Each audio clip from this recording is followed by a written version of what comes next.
안녕하십니까. 오늘도 좋은 날 주신 하나님께 감사드립니다. 오늘은 수동적인 태도 두 번째 시간입니다. 전에 강조한 대로 정상적인 하나님의 인도는 영의 직관 속에 있는 것이지 마음에 있는 것이 아닙니다. 여기서 이 방송을 보시는 분들이나 또는 그 직관이 열리지 않은 사람, 아는 상태에서의 직관이 열리지 않은 그 영의 상태에 있는 분들은 이게 직관이 열린 동안 직관에서 움직이는 것과 마음에서 움직이는 것이 잘 구분이 안 될 겁니다. 왜냐하면 여기서 마음이라고 표현을 하는 것은 간단히 여러분들 입장에서요, 또는 여러분들 관점, 또는 여러분들이 살아왔던 상태에서 표현을 드린다 그러면, 그동안 신앙생활이라고 해서 교회 다니고, 그 다음에 그 기성교회에서 하는 대로 그냥 늘 따라서 남 하는 것과 동일한 삶을 살아왔던 삶. 그러니까, 그 당시 지금까지 살아왔던 모양들이 본인이 각자들이 생각할 때는 어떻게 생각을 하느냐, 굉장히 신앙생활을 잘하고 있을 것이라고 생각하는 그 모양, 그런 모양으로 살아오면서 지금 해왔던 일들을 살면서 그 삶을 살면서 자기 경험, 자기 지식, 자기가 알고 있는 상식, 이런 수준에서 그 신앙이라든지 하나님을 믿는다는 태도로 살아왔던 모양들은 다 여기서 표현하는 말대로 마음으로 생각하는 거지. 직관이 아닌 상태의 모양을 말하고 있는 거예요. 그러니까 이게 지금 이게 어려운 개념 정리라고도 할 수 있는데, 처음 방송 보시는 분 입장에서는 지금까지 계속해서 수십 년 동안 신앙생활을 아무런 문제 없이 순리롭게 잘 해오고 있는 분들이 다수일 거예요. 근데 그 삶이 맞느냐 틀리냐는 여러분들이 이 방송을 보시는 분들 한 사람 한 사람들이 과연 맞는지 틀리는지는 아무도 생각해보지 않았다는 거예요. 왜냐하면 맞는지 틀리는지를 물어볼 수 있는 상대가 없어요. 지금 현재도 한국교회 교인들은 물어볼 상대가 미안하지만 없다고요. 특별하게 방법을 댄다고 그러면 무슨 여러 가지 각 교회마다 1대1 제자 양육 여러 가지 모양의 커리큘럼을 도입해서 새신자 교육 이런 것들 많은 부분들을 해서 공부는 많이 했을려는지 모르지만, 과연 지금 우리가 여러분들이나 저나 신앙생활을 하고 지금 교회를 열심히 나가고 있다고는 하지만 과연 이게 맞는 삶인지, 이게 과연 하나님 보실 때 합당한 삶인지를 아무도 생각해보지도 않았다는 거예요. 더 중요한 거는 그 삶을 어느 정도 수준에서 생각을 하고 있냐, 신앙생활을 잘한다고 생각하는 사람. 특히나 더 위험하고 안타까운 일이, 주변에서 굉장히 신앙생활 잘한다고 주위에서 말하고 신령하다고 소리를 듣는 분일수록 사실은 반대로 더 위험에 처해 있다고 해도 과언이 아닙니다. 왜냐? 그런 훌륭하다고 잘했다, 신령하다 이런 소리를 주위에서 들으시는 분들일수록 하나님한테 물어서 하나님이 맞다고 인정하고 하나님으로부터 확인을 받은 신앙생활이고 교회 생활을 한다고 하면 그거는 얼마나 틀림없는 일이겠어요. 왜냐하면 전능하신 하나님이 확인해 주신 일이니까. 그런데 지금 그런 확인하는 절차를 밟지를 않는다는 겁니다. 기존 교회, 한국교회 교인들이 밟을 줄을 몰라요. 왜냐? 물어봤냐, 물어봐야 되느냐, 이런 이야기를 하는 분들이 웃거든요. 근데 대단히 미안하지만 물어보지 않고 내가 경험하고 내가 알고 있고 내가 지금까지 살아왔던 방식대로 각자가 생각할 때 굉장히 성공하는 방법, 성공하는 모양대로 살아가고 있는 그 모양대로 살면은 하나님도 굉장히 즐겨하시고 좋아하시고 하나님이 잘했다 칭찬하실 것이다, 이렇게 생각을 하고 있는 거다. 특별히 예를 들어서 그거에서 도저히 내가 생각해봐도 이상하다고 생각을 해서 그런 분들 정말 특이한 거죠. 기존 교인들 중에서는 그렇게 생각하는 사람조차도 거의 없는데 혹시 이거 내가 잘못됐지 않나 해서 주변에서 목사님한테가 상담을 하는 분도 있을 수 있어요. 근데 그 사람은 극히 소수일 거예요. 근데 여러분들, 저는 목사님한테 상담하라는 걸 맞다 틀리다는 얘기는 저는 드리고 싶지 않습니다. 하실 수 있으면 하셔야지요.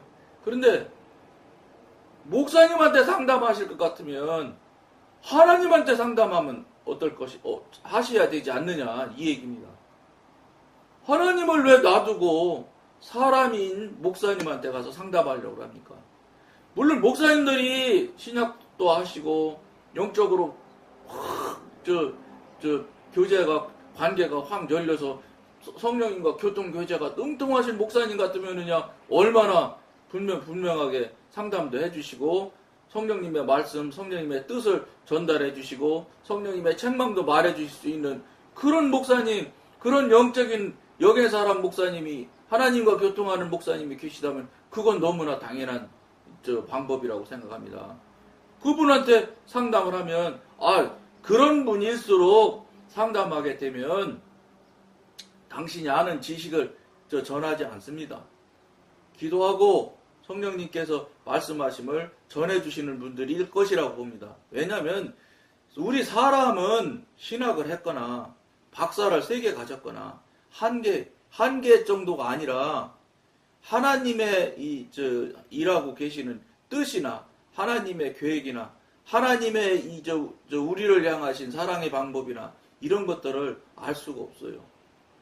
이 방송 보시면 앞에 방송부터 계속 보시면 늘 말씀드리는 것인데, 아무리 목사님이 신학을 많이 하시고 박사님을 하셨어도 이 육신을 입고 있는 상태에서는 공간과 시간에 갇혀있는 삶이라고요. 3차원에 갇혀있는 인간일 뿐이에요. 그런데 그 사람이 아무리 지식이 출중하다고 해도 하나님이 운행하시고 하나님이 이끌어 가시는 그 높은 4차원, 5차원, 6차원이 움직이고 있는 영의 세계에 대한 부분은 죄송하지만 아무리 좋게 대단하다고 인정을 해드린다 할지라도 저쪽 영역이, 영의 영역이 워낙 크고 오묘하고 깊어서 광대해서 그 실력 가지고는 거기를 근접할 수가 없습니다. 근접도 안 되지만 감히 그 부분에 대한 이야기를, 영에 대한 이야기를 하나님의 섭리하시는 이야기를 할 수가 없습니다. 하나님의 도우심이나 성령님의 이끄심과 지도하심이 있지 않는 한은 하나님에 대한 이야기를 말한다는 게 너무너무 어리석은 짓이에요. 지식을 전할 수는 있습니다. 신학을 열심히 합서 공부 잘하시는 천재면 성경을 남들보다 훨씬 더 분석을 잘하고 그 다음에 성경을 잘 이해를 할 수는 있겠지요. 그것도 무시하자는 건 아닙니다. 근데 그것마저도 이 방송에서 주장하는 바는 뭐냐? 소용없는 짓이다. 이렇게 주장합니다. 왜 그러냐면 성경이 얼마나 오묘한 능력의 말씀의 능력입니다. 성경은. 책이 아니에요. 책. 자꾸 책으로 접근하려고 하면 그건 잘못된 겁니다. 본질부터. 그렇기 때문에 그건 능력이기 때문에, 말씀은 능력이기 때문에, 말씀은 능력이라고 말하면 다 동의해지요. 그런데 성경책이 능력입니다. 그럼 또 동의 안 해요. 그거는 또. 책이지. 이렇게 생각하시는 분들이 의외로가 아니라 거의 다일 겁니다. 근데 신앙이 좋다고 하는 분이 성경의 말씀이 능력입니다. 이렇게 하면 또 그건 그럴 것 같아요. 근데 절대로 여러분들이 생각하고 해석하는 것처럼 말씀은 능력입니다. 그건 인정하는데 성경은 능력입니다. 그건 인정이 안 될 것 같은 이런 무슨 말씀이냐. 그렇게 어리석은 수준에 있는 상태가 우리 인간일 뿐이에요. 무슨 말씀이냐. 성경은 전구다마랑 똑같다고 표현이 맞을지는 모르겠지만 예를 들은 게 맞을지는 모르겠지만 전구다마와 비슷하다고요. 왜냐면 그건 제가 체험한 이야기니까.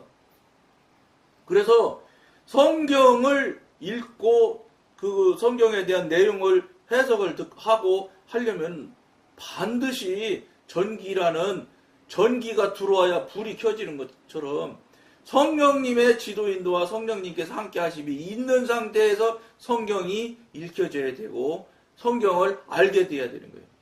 깨닫게 해주시고 분별해 주시고 조명하심을 여러분들이 경험을 하셔야 돼요. 그러니까 그 유명하신 목사님들 유튜브 같은데 또 저 기독교 방송 같은데 나와서 말씀하시잖아요.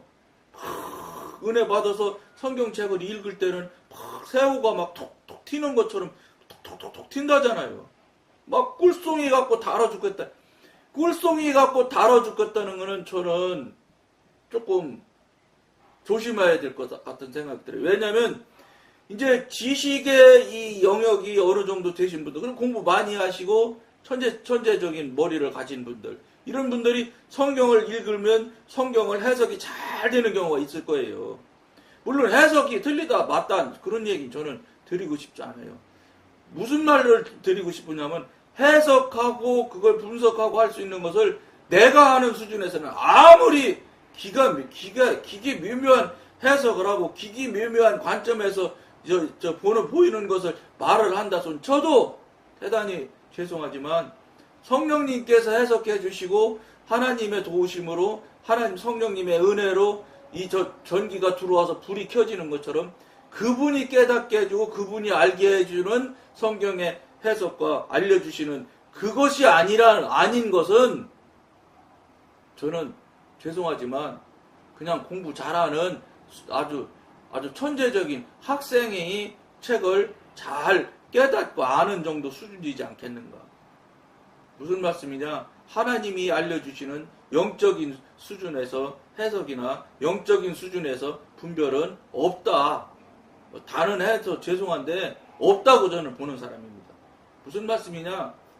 성령님이 은혜 주셔서 성령님과 동행하고 함께 하신 다음에 성경도 읽고 그분이 깨닫게 해주시고 그분이 예도 들어주시고 이해가 안 되는 부분을 물으면 그분이 답을 주시는 그런 정도 수준에서 성경을 읽고 할 때 그때 능력이 되고 말씀의 능력이 이게 무슨 소린지가 각인들이 쫙 몸에 들어오는 걸 봅니다.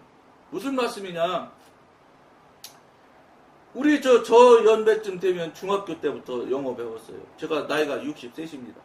그러면 영어 배우는 거 왜 배우겠어요? 중학교, 고등학교, 대학교 가서도 배우죠. 거기다가 대학교도 1, 2학년 때는 무조건 영어 뭡니까? 필수잖아요. 국어 영어 수학 국어 영어가 무조건 필수 아닙니까? 거기서 또 배워 또 영문학과 나오면 대학원까지 가서도 배웠다고요. 그 많은 시간 동안을 영어를 배우는데 우리 연배에서는 미국 사람 만나면 도망갔어요. 영어 하나도 못해요. 근데 영어 이 문법 시험을 치면 아주 문법 잘 치죠, 시험은. 그러니까 토익이나 토플은 아마 한국 사람들이 잘 칠 거예요. 왜냐? 머리가 좋으니까 또 공부 많이 하고 열심히 하니까 문제풀이는 잘해요. 근데 영어를 문제 풀라고 영어 배웁니까? 말하려고 배우는 거지. 근데 미국에 사는 그 꼬마 아이는 5살만 돼도 영어 너무 잘해요. 문법은 하나도 몰라요. 왜냐면 학교 안 갔으니까 배운 일이 없지. 여러분, 문법 못하고 영어 하는 것이 영어지, 문법은 알고 영어 못하는 영어는 영어가 아니에요. 시험 치는 영어지. 시험 치는, 답 맞추는 영어지, 그건 영어가 아니지. 그러면 말이라는 말은 빼야지. 무슨 말씀이냐? 신앙도 똑같다는 거예요, 신앙도. 여러분, 신앙생활하는 거는 하나님과 교통하고 성령님의 지도인도 받고 성령님으로부터 직접 성령님의 인도받는 대로 이끄심대로 실제 삶을 살아드리는 것이 신앙이에요, 신앙. 어디 12제자가 신학교 출신들입니까? 오히려 뒷차 타고 마지막 차 탄 거나 다름없는 사도 바울은 가말리엘 문화에서 수제자나 다름없는 사람 아니에요. 그분은 정말로 영어 문법 능통했지요. 문법에만 능통한 사람 아니에요.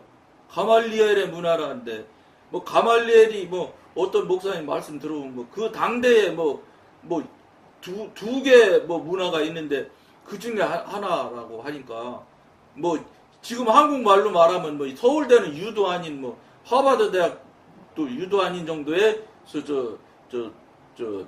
그 수준의 학교라 뭐 그런 배우는 그런 그 된가 봐요. 뭐 이거 제가 잘 모르니까 용서하십시오. 어쨌든 그런 그 대단한 데에서 수제자나 다름없이 그 성경을 잘하는 분이에요. 그러니까 잘 아니까 그런 극단의 자리에도 쓰게 되는 거예요. 왜냐 잘 아니까 모르는 소리하고 이단 같은 얘기를 하니까 직접 죽이는데 가담하고 죽이겠다고 나서잖아요. 알으니까 그런 거예요. 알기 때문에 수준이 고기라서 그거밖에 못 넘어가는 거예요. 징계하고 남을 죽이고 틀렸다고 벌 주고 이런 수준에서 멈추는 거예요. 그게 무슨 말인지 아세요, 여러분? 이게 3차원에서 움직이는 영역에서 3차원 영역에서 3차원에 있는 사람들의 움직이는 태도 모양이에요. 그밖에 못해요. 거기까지 밖에는. 그 사람이 나중에 하나님을 만나서 다시 새로 나고 눈에 비늘이 떨어져 눈을 보고 이때부터 새로 즉 전기가 두르기 시작한 거예요. 성령님이 임하기 시작했다고요. 그때부터 능력이 나오는 거예요. 실력이 아니에요. 그거는. 그러니까 교회는 하나님을 믿는 신앙에는 능력이 절대적이지 실력은 아무리 뭘 하시라고 해도 무효라고 저는 주장하는 사람이에요. 실력은 필요 없어요. 왜냐하면 실력이 필요하다면 그 당시 12지자를 하나님의 아들이신 예수님이 12지자 못 구해냈겠어요? 얼마든지 가서 가말리엘 문화 다 데려올 수도 있을 것이고 그 대제사장뿐만이겠어요. 예? 바리새인 중에 바리새인 그 다음에 뭡니까 저 서기관들 얼마나 성경 잘 알아요. 그분들한테서 12제자를 고르셨지요. 무슨 말씀이냐? 아는 지식으로 아는 성경은 무효예요, 무효. 왜냐? 저는 예수님이, 하나님의 아들이신 예수님이 직접 12제자를 뽑는 모양, 뽑힌 사람의 모양을 봤을 때 이미 하나님께서 우리들에게 성경에는 말씀이 없을지 몰라도 삶을 살으시면서 당신이 12제자를 선택하는 모양을 보여주심으로 벌써 하나님의 뜻, 하나님의 이 섭리의 방향은 나는 이런 사람, 이렇게 사는 삶을 신앙이라고 생각해. 이 소리를 지금 말씀으로, 행동으로 보여주신 거예요. 공부 잘하는 거 원하지 않으세요. 공부 잘해 뭐 하는데요? 하나님 성령님과 교통교제, 즉 말 못하는 영어 하지 말고 말하는 영어 하듯이 5살만 되면 영어 술술술술 하듯이 하는데 당연히 하나님의 아들이고 하나님이 여러분들 저의 아버지라면 아버지와 아들 관계가 온전하다면 말 못하는 영어 하겠어요? 미국 애가 말 못해보 예를 들어 5년 동안인데 말을 못한다고 해보세요. 당장 그 병원 갈 겁니다. 육체적으로 무슨 문제가 있어도 보통 문제가 아니죠. 벙어리니까 말 못하는 거 아니겠어요?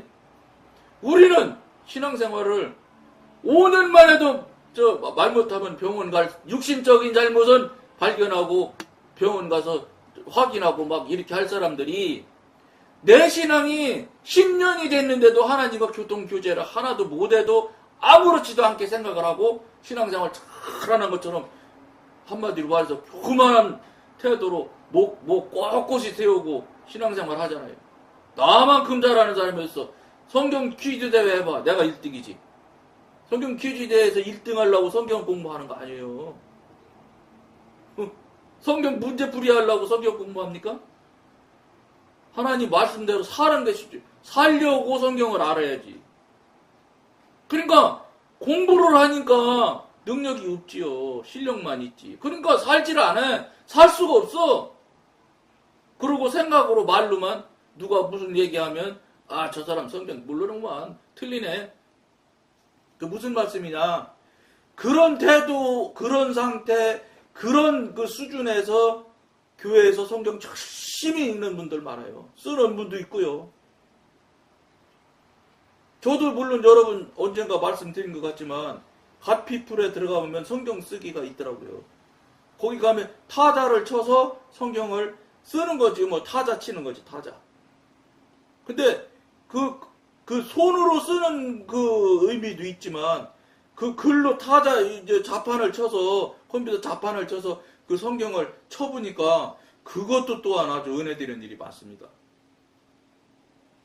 그래갖고 제가 말씀드렸잖아요. 두 번 다 치고 처음부터 끝까지 두 번 하고 지금 세 번째 지금 11개인가 어디 쳐서 요새는 한동안 안 했습니다.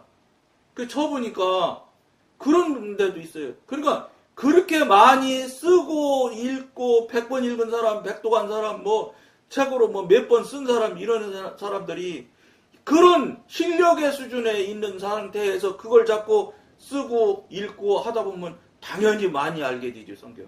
그런 분들은 어떻게 써먹냐? 그런 분들이 교회에서 위험한 사람의 위험한 역할을 하는 자리에 많이 가게 돼요. 왜 많이 가냐? 성경을 많이 알기 때문에. 그러니까 목사님이 강대상서 설교하실 때 예문을 댄다든지 성경 구절을 댄다든지 틀리면 바로 잡아내죠. 잡아내는데 똑같이 사도 바울이 사울일 때 바울 되기 전에 스데반 죽이는데 옷 보관해주고 하잖아요. 앞장서잖아요. 잡으러 간다고. 다 아주 그냥 다 멸절시키겠다고 이렇게 덤벼들잖아요. 판단, 정죄, 그 다음에 벌 주는 거, 징계하는 거, 이런 거 잘하는 것이 그게 실력일 때 나타나는 모양들이에요. 그러니까 그런 분들이 공부 많이 하니까 목사님 예문 잘못 들면 딱딱 가르치지, 지적하지. 잘 알지요. 여러분, 신앙생활이 그거 하라고 신앙생활이라고 하나님께서 우리에게 은혜 주시려고 그렇게 하시려고 성경을 만들어 놓으셨을까요? 그런 정도로 시험 잘 치는데 시험 누가 잘하나 이런데 공부하는 용도로 성경을 말씀을 주시고 성경을 허락하셨을까요? 아니잖아요. 성경 하나도 몰라도 조용히 정말로 하나님의 인도하심과 지도하심 대로 묵묵히 살아가면 그것이 신앙인 거예요. 성경 퀴즈 대회에서 꼴찌하면 어때요? 성령님께서 꼴찌할 수가 없어요. 근데 앞뒤가 않는 말이죠. 제가 지금 예를 들어도 너무 심하게 예를 들어서 그렇지. 성령님과 교통하고 교제하시게 되면 성경을 읽으면 달라요. 여러분 이런 표현이 맞는지 난 모르겠는데 맛이 다르다고요. 성령님과 교통하고 성령님과 함께 하시면서 영의 사람이 된 상태에서 다시 성경을 읽어보시면 맛이 다르다고요. 전에는 그러지 않을 때, 즉 전기 없을 때, 전기 안 돌았을 때 책 읽는 거예요. 그냥 얼마나 소설책도 그 기가 막힌 소설책이 어디 있어요. 세상의 성경책만큼 그렇게 길게 소설책을 그렇게 기가 막히게 써놓은 책이 어디 있어요. 재밌죠. 소설책 읽는 맛으로도 읽을 수 있어요. 그렇지만 그거는 다 말씀드린 대로 실력에서 넘어가지 못하는 수준일 때 나타나는 모양이라는 거예요. 능력이 되면은 말씀이 능력이 되면 한 줄 갈고 3년 갈 수도 있는 거예요. 그런 능력의 말씀을 가지고 겨우 우리는 간단히 얘기하면 소 잡는 칼 가지고 지금 쥐 잡고 있는지도 모른다고요. 그 전능하신 말씀에 권능의 말씀을 갖다가 우리는 지 좋은 대로 해석하고 지 좋은 대로 핑계대고 지 좋은 대로 이유되려고 성경을 갖다 붙여대는 사람이 이 세상에는 너무너무 많잖아요. 특히 목사님들인가 당연히 신학하시고 신학교 신대원 나오시고 다 하셨으니까 성경을 훨씬 더 잘 알죠. 전문가 아니에요? 교인들이 이런 얘기 해보세요. 목사님 이길 수 있는 교인이 있어요? 하나님도 못 이기는 경우가 허다한데 대한민국 목사님이 하나님도 못 이기는 목사님이 지금 얼마나 많으세요? 그걸 여러분 하나님도 못 이기는 목사님이 훌륭하신 거예요? 아니면 저 시골교에서 하얀 할머니가 큰 근이 감자 심고 배 심고 해서 겨우겨우 먹고 살면서 그렇게 사시면서 새벽기도 나가시고 묵묵히 그분 어디 가서 남한테 가서 성경 설명할 일도 없고 설명하시지도 않아요. 잠잠히 예수 삶을 살면 그분이 더 훌륭하신 거 아닐까요? 자기가 잘해서 교회 키우고 당신이 다 교인 숫자 늘리고 했다고 이러고 다니시는 목사님하고 그 시골에 있는 그 할머니하고 여러분들이 하나님이라고 하면 어떤 분한테 점수를 더 줄 것 같습니까? 여러분들이나 저나 우리가 하나님의 형상을 보고 그대로 만든 피조물이 우리 아니에요. 똑같아요. 하나님도 성향이. 우리 상식도 있고요. 우리가 알고 있는 성경을 바탕으로 하는 신앙을 바탕으로 하는 이 상식이 그대로 하나님과 거의 유사하십니다. 여러분들이 성령님과 관계하고 교통을 못 하시니까 하나님의 성향, 하나님의 뜻, 하나님의 이끄심에 대한 것을 모르니까 그냥 여러분들이 하는 대로 다 맞을 거야 이렇게 생각을 하는 거예요. 그러니까 간단히 여러분들 하는 것을 굉장히 섭섭하게 들으실 수 있는데 여러분들이 스스로 여러분들이 하나님을 만드는 거예요. 하나님은 요런 모양일 거야. 내가 생각하고 내가 사는 대로 요렇게 생각하시고 그대로 인정하시고 그 동의하실 거야. 이렇게 생각하는 거예요. 왜냐? 하나님은 무한 사랑의 하나님이시거든. 그거 맞아요. 무한히 용서하시고 사랑하시는 분이 하나님이신 거 맞아요. 아니라는 거 아니에요. 그러나 하나님을 우리가 여러분들이 만드는 모양대로 만들게끔 허락하시는 하나님은 절대 아니라는 거예요. 무한 사랑하시고 무한 용서하시고 무한한 회개를 하기만 하면 이거 기적 중에 기적이 뭐냐면요. 회개하기만 하면 용서해 주신다는 거예요. 여러분 타종교에서는 그런 거 없어요. 불교 같은 경우 얘기하잖아요. 뭐 3번만 어떻게 하면 불교 부처도 돌아앉는다. 그런 얘기 하잖아요. 그거는 사람이 움직이는 전능하신 하나님의 신이 아니기 때문에 그런 거예요. 철학 수준에서 움직이는 종교니까 그런 얘기 하는 거예요. 당연한 거죠. 그런데 하나님은 전지전능하신 분이시기 때문에 무한사랑 하시는데 어느 때 무한사랑 해주시냐 아무것도 모르고 대소변도 못 가리고 할 때 애기 손자 여러분 아이들 낳아보세요. 그 꼬마가 울 줄밖에 모르는데 할 줄 아는 건 그리고 젖주면 젖 그냥 빨아 젖 먹을 정도밖에는 본능 중에서도 제일 저급한 수준의 본능에 머물러 있는 사람일 때는 하나님이 용서하셔야지 어떡하겠어요. 그러나 그 아이가 자라서 5살, 6살, 7살이 되는데 대소변 구분도 못하고 말도 못하고 한다고 생각해보세요. 여러분들은 반드시 당장 병원 가서 난리가 날 거예요. 왜 이 아이가 이렇게 됐냐. 근데 그런 부분을 그렇게 예민하게 관심 있게 잘 보시면서 내가 하나님의 관계에서는 아직도 대소변도 못 가르고 이게 내가 지금 하나님의 아들인지 아닌지 아무런 관계에 대한 증거도 근거도 말씀도 한번 못 듣고도 그냥 아무렇지도 않게 살아가고 있는 것이 지금 현대 한국교회의 현실 아닙니까? 그저 시간 딱딱 잘 지켜서 교회 공예배 한 번도 안 빠지고 남들 헌금 10만원 하면 자기는 100만원, 1000만원 하면 막 10배, 100배로 막 신앙이 더 높은 걸로 잘못 알고 그러면 그게 뭐예요? 언제 하나님이 헌금 많이 하면 신앙이 더 좋다고 성경에 나와 있습니까? 여기 한국 교인들이 그렇게 하나님을 만드는 거예요. 아, 이렇게 하면 하나님이 10배로 더 신앙생활 좋다고 잘한다고 하실 거야 이렇게 생각하는 거예요. 그러니까 결국은 여러분들이 하나님을 우리가 제가 성령님과 교통하기 전까지는 나도 똑같았어요 여러분과. 예? 그러니까 내가 만드는 거예요. 내가 기준점도 내가 만들고 이렇게 하면 우리 하나님이 굉장히 칭찬하실 거야. 그러고 또 안타까운 건 주변에 있는 교인들이 잘하신다고 신령하신 분이라고 그런다니까. 여러분 이게 사람끼리는 어떻게 통하려는지 모르죠. 근데 사람끼리도 안 통해요. 왜냐면 여러분들이 이제 성령님과 교통을 못하니까 그러지. 교통하셔서 알게 되면 직관으로 짝짝 알아지면 그 사람이 헌금하는 그 본질의 속심 마음을 딱 알게 되면은 절대 훌륭하다 소리 못하지.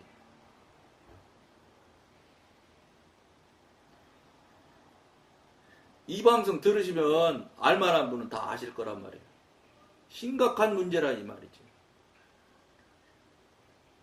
이 원칙에 대한 올바른 이해는 절대적으로 필요한 것으로 우리는 이 원칙을 결코 잊어서는 안 됩니다.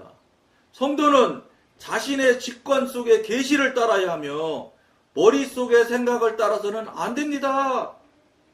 여러분 경험에 따라서 안 됩니다. 여러분 자아가 생각하는 것 따라서는 안 된다 이런 말입니다. 마음의 소리를 따르는 사람은 육신을 따르며 곁길로 탈선하고 있는 것입니다. 그러나 우리는 마음이 전혀 쓸모가 없다거나 2차적인 역할도 할 수 없다고 말하지는 않았습니다. 2차적인 역할을 한다니까요. 성령님의 지시를 받고 지휘를 받는 마음이 돼야 되는 거예요. 지금까지는 마음이 뭔지 아세요? 나의 지휘를 받는다고 내 생각, 내가 알고 있는 지식, 내가 가지고 있는 경험에 의한 지시를 받는 마음이란 말이에요. 근데 내가 알고 있고 내가 갖고 있는 지식, 내가 지금 경험 이런 것들이 누가 쓰는 용도의 도구냐면 사단이 쓰는 용도의 도구예요, 그게. 그렇기 때문에 거기서 나와서 마음이 움직이기 때문에 본질이 움직이는 조종하는 게 어디서 조종하냐? 내가 조종하기 때문에 그건 안 된다 이런 말이에요. 근데 내 안에 영이 제 아셔서 우리 하나님의 영이 그때부터 나를 조종하고 움직이시면 그때 마음이 필요해요. 왜냐? 그거는 이미 조종관을 쥐고 계신 분이 성령님이기 때문에 성령님이 이끄신 대로 움직이는 마음은 그때는 신령해지는 거예요. 그때부터. 똑같은 마음은 마음이에요. 근데 누가 조종하느냐에 따라서 전혀 다르다 이런 말입니다. 그러니까 수동적인 태도 얘기를 하는 거예요. 하나님이 영이신 하나님의 신이신 성령님께서 조종하는 마음이면 그 영이에요. 마음도 영이 될 수 있어요. 육신도 영의 도구가 될 수 있어요. 그런데 사단이 내 안에 주재하면서 내가 그동안 알고 있는 지식, 상식, 자아 중심에서 움직여서 거기서 그 마음대로 나와서 움직이는 건 다 어떤 일이든지 예배드리고 헌금 드리는 일까지도 소용없는 일이에요. 죄송한데 소용없는 일이라고 표현하는 건 여러분 마음 상할까봐 그런 거예요. 사단의 일이에요. 예배드리는 행위일지라도. 이 부분은 너무한다. 저런 소리가 어딨어. 이렇게 하시면 억울하신 분은 앞에 방송을 쭉 보십시오. 지금 다시 그 얘기를 이제와 할 수는 없으니까. 왜 그게 죄고 사단이 하는 일이 될 수밖에 없는 일은 앞에 방송을 처음부터 다 보시면 좋아요. 그러나 우리는 마음이 전혀 쓸모가 없다거나 2차적인 역할도 할 수 없다고 말하지 않았습니다. 우리가 만일 마음을 하나님과 직접적인 교제를 나누는 기관이나 하나님으로부터 계시를 받는 기관으로 습격시킨다면 굉장한 과오를 범하는 것입니다. 마음에 맡겨진 일은 따로 있습니다. 그 일은 바로 직관을 보조하는 일입니다. 그렇습니다. 우리가 하나님의 뜻을 알게 되는 것은 직관을 통해서입니다. 그러나 우리에게는 우리의 내적인 감각을 살피고 그것이 직관에서 난 것인지 감정의 장난인지 하나님께로서 난 것인지 그리고 말씀에 화합되는 것인지를 판단하는 마음이 필요합니다. 우리는 직관으로 알고 마음으로 증명합니다. 우리는 얼마나 과오를 범하기 쉽습니까? 지금까지 범한 과오만 해도 얼마나 많게요. 마음의 도움이 없이는 어느 것이 참으로 하나님으로부터 난 것인지를 진단할 수 없는 것입니다. 이게 무슨 말씀인지 아세요? 왜 내가 내 마음에서 나오는 것을 내 마음에서 나왔는지 하나님으로부터 나왔는지 진단을 못한다고 하지? 이렇게 얘기하실 수 있어요. 그게 차원이 다른 것이기 때문에 진단이 안 되는 거예요. 3차원에 갇혀있는 사람들은 4차원, 5차원에 영의 세계를 하나도 모른다고 해도 과언이 아니에요. 이건 이제 여러분들이 영의 성령님과 교통하고 교제가 되면 저 사람이 왜 영의 차원과 육신의 3차원에 갇혀있는 차원과 이게 전혀 달라서 알려고 해야 알려고 노력해봐야 알 수가 없다. 전혀 다른 영역이라는 걸 자꾸 이야기를 하는 것을 여러분들이 알게 되고 이해를 하게 될 거예요. 그러니까 알 수 없어요. 여러분들이 영의 사람이 되어서 성령님과 교통하고 교제가 되는 그 관계의 문이 빨리 열리셔야 이 방송을 알아듣고 동의하고 아멘 할 수 있어요. 깊은 아멘. 왼쪽으로 돌아도 아멘하고 해도 아멘하는 거 그건 아멘이 아니죠. 목사님들 아멘 하라고 맨날 아멘 하라고 이런 것 저는 맞지 않아요. 내 안에서 정말로 내 영으로 정말로 아멘이 될 때 깊은 아멘을 해야죠. 깊은 아멘. 요렇게 돌아도 아멘하고 해도 아멘인데 이거 제가 하는 말 아니에요. 목사님이 얘기하는 거예요. 목사님들이 왼쪽으로 돌아도 아멘하고 그건 아멘이 아니죠. 아멘하는 기계지. 왜 아멘하는지 아세요? 그 목사님이 좋아하니까 아멘하는 거 좋아하시니까. 목사님도 하나님의 말씀을 전하는 전달자로서 저 말씀을 전하면 아멘 하든 안 하든 관계치 말아야 돼. 당신은 그저 그냥 말씀 전하는 스피커요. 스피커만 성실하게 하면 되는 거예요. 아멘을 하든 받아들이든 안 받아들이든 그건 하나님이 각인들에게 하실 일이지 목사님이 책임도 아니고 책임도 지지도 못하고 책임도 아니에요. 중요한 게 성령님으로부터 말씀을 받아서 전하느냐 안 전하느냐 이게 문제지. 자기가 자기 실력으로 자기 노력으로 이 말씀이라고 생각하면서 말씀을 자기가 말하면서 하나님의 말을 전하면 선포라는 단어를 써도 나는 아무 소리도 않겠어. 근데 자기가 열심히 노력을 해서 예화집 찾아가지고 해가지고 피땀 흘려서 자기 중심으로 계산할 때 피땀 흘려서 설교 준비하니까 아멘 아멘 해줘야 자기가 힘이 나거든. 그 힘나는 거 아니에요. 목사님들 아멘 아멘 하면 우리 교인들이 나를 얼마나 좋아하는지 내 말이 다 맞는가 보다 이러고 여러분 넘겨뜨리는 아멘이 될 수 있어.